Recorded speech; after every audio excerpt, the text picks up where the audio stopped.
Assalamualaikum warahmatullahi wabarakatuh. Anak-anak soleh solehah, hari ini kita akan belajar struktur dan kebahasaan teks debat ya. Kalian sebagian kemarin sudah melaksanakan simulasi debat ya, sehingga ketika kita menyimpulkan struktur debat dan kebahasaan debat, Bu Ida yakin insya Allah kalian sudah lebih ada gambaran ya.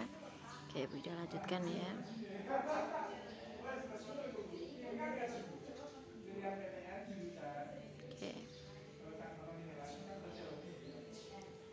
Oke, struktur debat kurang lebihnya ada 4. Yang pertama adalah pengenalan, kedua argumen, ya, 3 adalah pemaparan debat itu sendiri, yang keempat adalah kesimpulan.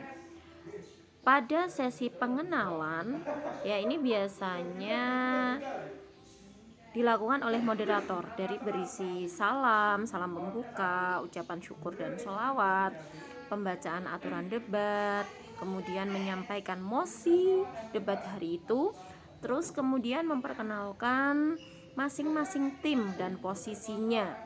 Ya, ini bisa dikenalkan oleh moderator atau mempersilahkan masing-masing tim untuk memperkenalkan anggotanya. Kemudian yang kedua, argumen. Masing-masing tim, baik yang pro atau setuju dan kontra atau tidak setuju, harus memaparkan alasan-alasan mereka mengapa mereka pro, mengapa mereka kontra dengan mosi yang disampaikan oleh moderator. Ya, tentu alasan-alasan ini harus disertai bukti, data, fakta untuk meyakinkan atau memperkuat alasan atau argumen mereka tersebut.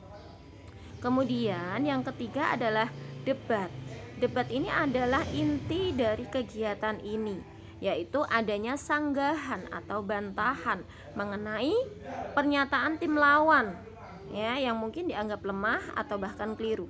Jadi ketika prosesi debat ini pentingnya kita untuk fokus, termasuk mencatat hal-hal yang disampaikan oleh tim lawan. Supaya apa? Supaya kita bisa menyanggah atau membantah hal yang disampaikan oleh tim lawan tersebut. Kemudian yang keempat adalah kesimpulan. Kesimpulan ini awalnya adalah tugas dari moderator. Akan tetapi sebelum moderator menyampaikan kesimpulan, masing-masing tim, ya, ini juga bisa menyampaikan kesimpulannya. Apakah mereka tetap pada pendiriannya? Apakah mereka ada perubahan? Nah, ya, karena tugas dari debat itu adalah mereka harus mempertahankan pendapat timnya. Ya. Oke, kemudian kebahasaan. Ya. Oke, sebentar. Oke. Kebahasaan debat, ya. Ini sebenarnya kalau kalian membaca ada banyak sekali. Ya, ini Bu Ida hanya merangkum beberapa saja yang mungkin sering keluar atau sering kita gunakan. Yang pertama adalah kata yang bermakna sebenarnya atau kata denotasi. Jadi karena kita debat, kita menyampaikan fakta dan bukti-bukti yang real, yang nyata, maka kejadian-kejadian atau contoh-contoh yang kita sampaikan biasanya menggunakan kata-kata yang bermakna sebenarnya, ya, bukan kata-kata yang yang membuat yang maknanya ganda, itu tidak, ya. Kemudian yang kedua adalah kata ganti orang. Kata ganti orang yang paling sering digunakan adalah kata ganti orang pertama dan kata ganti orang kedua, karena debat adalah komunikasi. Misalnya tim pro, ya, dia menyebut dirinya sendiri adalah kami atau saya tidak setuju. Kata saya terus kami itu berarti adalah kata ganti orang. Kemudian tim pro menyebut lawannya yaitu tim kontra menggunakan kata ganti orang kedua.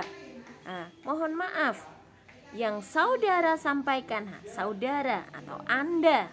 Nah, itu yaitu berarti kata ganti orang kedua. Orang yang diajak ngomong adalah orang kedua. Dan orang yang mengajak komunikasi disebut orang pertama. Kemudian yang ketiga adalah kata rujukan. Kata rujuk itu artinya kembali. Berarti kata rujukan adalah kata yang kembali pada keterangan atau kalimat sebelumnya. Nah, misalnya kata itu, ini, tersebut. Nah, ya. Kemudian ini yang paling penting, yang nomor 4 dan tidak bisa ditinggalkan, yaitu kata hubung atau konjungsi kausalitas. Kausalitas itu adalah konjungsi yang menyatakan sebab akibat. Kalian tidak setuju terhadap mosi. Kenapa? Nah, saya tidak setuju karena ini. Nah, kata karena itu menunjukkan bahwa itu ada sebab dan akibat. Ya, saya tidak setuju karena menyebabkan ini. Nah, bisa ya. Oke. Kemudian yang kelima, kata kerja mental. Kata kerja mental ini adalah kata kerja yang ini yang menyentuh ini langsung ke hati, langsung ke perbuatan yang itu dirasakan oleh hati. Ya, contoh melakukan. Nah, seperti itu. Kemudian yang keenam adalah penggunaan kata istilah. Ya, karena kita sedang mendebatkan sesuatu, ya otomatis kan ada temanya, ada topiknya. Nah, kata-kata istilah ini adalah kata-kata khusus, kata-kata teknis yang mungkin berkaitan dengan mosi yang kita bahas. Kalau mosinya tentang ekonomi, otomatis istilah-istilah yang akan kita sebut, akan kita angkat, berarti istilah-istilah dalam topik atau mosi tersebut, ya. Misalnya tentang pendidikan, kita akan menyebut istilah guru, murid, KBM, kurikulum, seperti itu. Kemudian yang terakhir, ya, ini yang dari Bu Ida sendiri ya, adalah kalimat kompleks, ya. Kalimat kompleks itu adalah kalimat majemuk, ya, yang biasanya ditandai adanya penggunaan kata hubung. Ya. Dulu sudah pernah Bu Ida jelaskan ya bedanya kata kompleks dan simplek. Kalau simplek itu adalah kata yang hanya memiliki subjek dan predikat. Ya, predikatnya hanya satu. Tapi kalau kata kompleks biasanya predikatnya 2 dan itu ada kata penghubung. Kemudian sistematis. Sistematis di sini artinya apa? Kita harus menyampaikan pendapat kita, ya. Harus sistematis, harus runtut, harus padu. Ya, kita menyampaikan harus logis, seperti itu ya.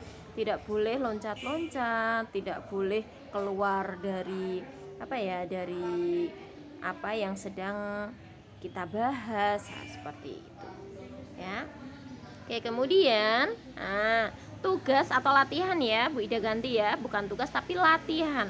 Latihan kita hari ini silakan pada contoh teks debat yang ada di buku paket kalian, ya silahkan analisislah kira-kira dari kebahasaan yang Bu Ida sebutkan ataupun yang kalian cari di internet. Misalnya kalian menemukan, Bu, saya tidak saya masih punya ciri kebahasaan lainnya yang saya temukan di internet, boleh dimasukkan ya. Jadi silahkan cari ciri kebahasaan yang ada di teks debat yang ada di buku paket kalian. Kalian catat, misalnya, Bu, saya menemukan kata istilah.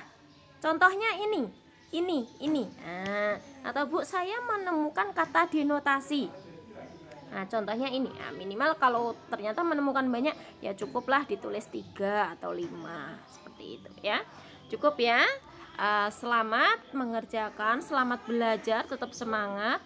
Jika menemukan kesulitan, ya jangan sungkan, tanyakan langsung di grup. Nanti Bu Ida usahakan untuk menjelaskan lewat voice note atau video call ya. Terima kasih. Wassalamualaikum warahmatullahi wabarakatuh.